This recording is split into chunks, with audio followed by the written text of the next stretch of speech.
हरे कृष्णा हरि हरि बोल सीरीज में आपका स्वागत है। तो आज हम आपके लिए लेकर आए हैं एकादशी व्रत कथा। आज की एकादशी का नाम है बरूथनी एकादशी।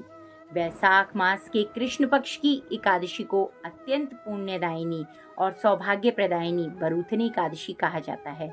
इस दिन भक्ति भाव से भगवान मधुसूदन की पूजा करनी चाहिए।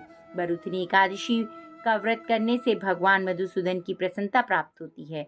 भगवान मधुसूदन की प्रसन्नता से संपूर्ण पापों का नष्ट होता है और सुख सौभाग्य की प्राप्ति होती है।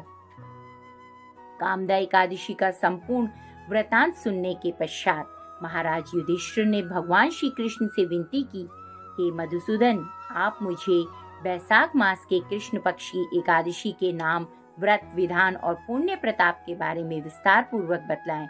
मधुसूदन भगवान श्री कृष्ण ने कहा, हे राजन, इस व्रत का नाम बरूथनी एकादशी है। यह सौभाग्य देने वाली, सब पापों को नष्ट करने वाली तथा अंत में मोक्ष को प्राप्त करने वाली है।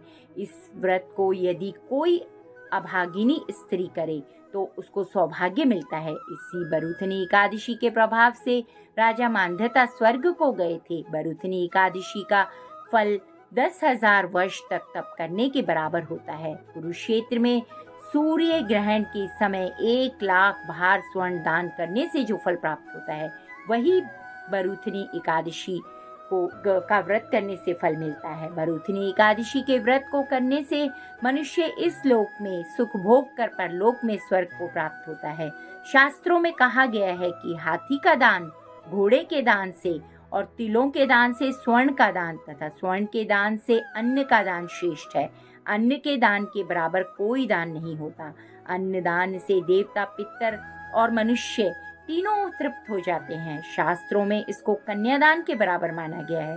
बरूथनी एकादशी के व्रत से अन्न दान तथा कन्यादान दोनों के योग के बराबर फल प्राप्त होता है। जो मनुष्य लोभ के वश में होकर कन्या का धन लेते हैं और प्रलय काल तक नरक में वास करते हैं, या उनको अगले जन्म में विलाप का जन्म भोगना पड़ता है। जो मनुष्य प्रेम एवं धन सहित कन्या का दान करते हैं, उनके पुण्य को चित्रगुप्त भी नहीं लिख सकते, लिखने में असमर्थ रहते हैं। जो मनुष्य इस बरूथनी एकादशी का व्रत करते हैं, उनको कन्यादान का फल मिलता है। बरूथनी एकादशी का व्रत करने वालों को दशमी के दिन निम्नलिखित 10 वस्तुओं का त्याग कर देना चाहिए। एक कांसे के बर्तन में भोजन नहीं करना चाहिए। 2 मांस का आहार नहीं करना चाहिए।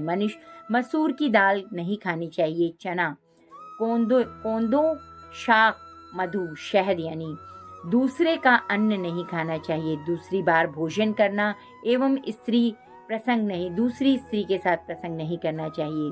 व्रत करने वाले दिन जुआ नहीं खेलना चाहिए तथा शयन भी नहीं करना चाहिए। उस दिन पान खाना, दातुन करना, दूसरे की निंदा करना तथा चुगली करना एवं पापी मनुष्यों के साथ बातचीत करना सब त्याग देना चाहिए।